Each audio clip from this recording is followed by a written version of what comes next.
तो चलिए शुरू करते हैं। चलो भाई देखो अब मैं क्या करता हूँ। कांग्रेस पार्टी ने राम मंदिर के न्योते को ठुकराया है और स्वीकार किया है और कहा है कि ये एक चुनावी आयोजन ज्यादा लग रहा है। बीजेपी और संघ की तरफ से ये आयोजन हो रहा है। सिद्धारमैया ने कहा है, जो कि मुख्यमंत्री हैं अब कर्नाटक के, उन्होंने ये कहा है कि ये सिर्फ प्रोपोगंडा और ड्रामा मशीन का हिस्सा है। पहला प्रश्न आपसे यही है पवन जी, इतना पावन अवसर है, वो राम जन्मभूमि प्रभु राम का है, किसी पार्टी का नहीं है। वहां पर ट्रस्ट की तरफ से न्योता आया है, सरकार की तरफ से नहीं। फिर इसे क्यों अस्वीकार किया है कांग्रेस पार्टी के बड़े नेताओं ने? दीदी, ओ दीदी, पूरा जो आयोजन है, एक भगवान राम का नाम कई जिम्मेदारियों को साथ लेकर आता है। उनका नाम लेने के बाद जिम्मेदारियां होती हैं। एक इवेंट में इस नाम को समेट देना, और वो भी एक राजनीतिक इवेंट में। राजनीतिक में क्यों कह रहा हूं मैं आपको बता देता हूं अंजना जी। अगर ये धार्मिक होता, धर्मशास्त्रों के हिसाब से होता, विधि विधान से होता, तो चारों शंकराचार्यों को ये कहने की आवश्यकता नहीं होती जो उन्होंने कहा, और वीडियो में कहा, बाकायदा इंटरव्यू देकर कहा। उसके बाद इस आयोजन को धार्मिक कहना गलत होगा, विधि विधान के अनुसार नहीं हो रहा। बात तो सही है।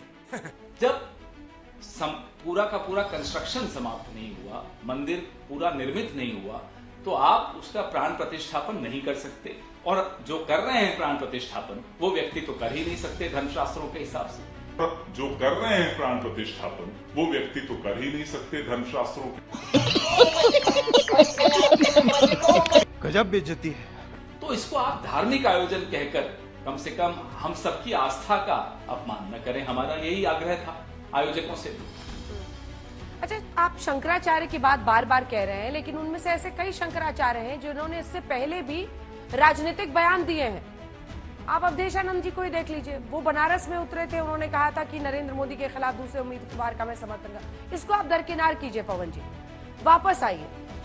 मार्च 1992 सर, जो हमारे मार्च 1992, एक सेकंड आ रही हूँ, मैं लौट रही हूँ। मार्च 1992 जब विवादित ढांचा में ही ये मूर्तियां निकली थी, तब से लगातार प्रतिदिन सुबह 10 बजे से 1 बजे तक विवादित ढांचे के भी साथ, टेंट में भी, और अब राम मंदिर में भी पिछले 32 साल से पूजा करने वाले मुख्य पुजारी सत्येंद्र दास कहते हैं कि वो इस बात से बहुत खुश है कि ये पूजा, ये प्राण प्रतिष्ठा हो रही है।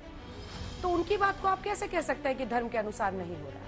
अभी बता है भाई, अभी बता है, अभी किया ना, अभी बता है। देखिए, हिंदू धर्म के शिखर पे ज्ञान जो जिनको पूरे धर्म का है, उस शिखर पे हमारे चारों शंकराचार्य हैं। अब उनके आगे मैं कहूं कि ये कम बोल रहे हैं, ये ज्यादा हैं, ये ऊंचे हैं, ये मैं तो इस तरह का दुस्साहस नहीं कर पाऊंगा।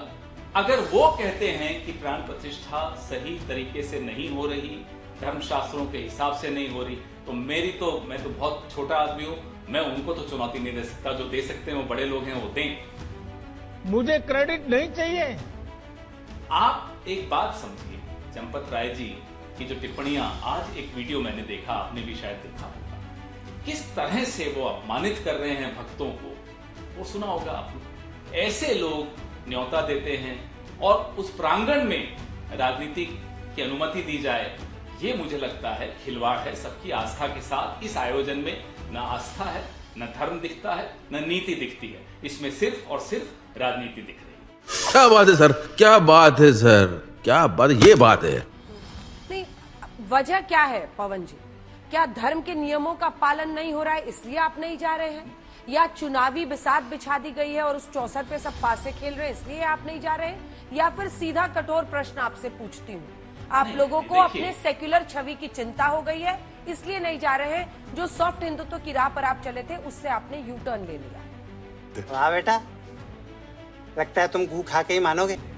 देखिए अंजना जी, ये सॉफ्ट हिंदुत्व का तमगा भी हमें, हमारे चाहने वालों ने, मीडिया वालों ने हम पर पहनाया। ये सॉफ्ट और हार्ड हिंदुत्व तो मैं समझता ही नहीं हूँ। हिंदुत्व है, इसमें सॉफ्ट और हार्ड क्या होता है मुझे नहीं समझ में आया, नंबर 1। नंबर 2, हमारा जो संविधान है, देश और सरकार संविधान के हिसाब से चलती है, धर्म धर्मशास्त्र के हिसाब से चलता है।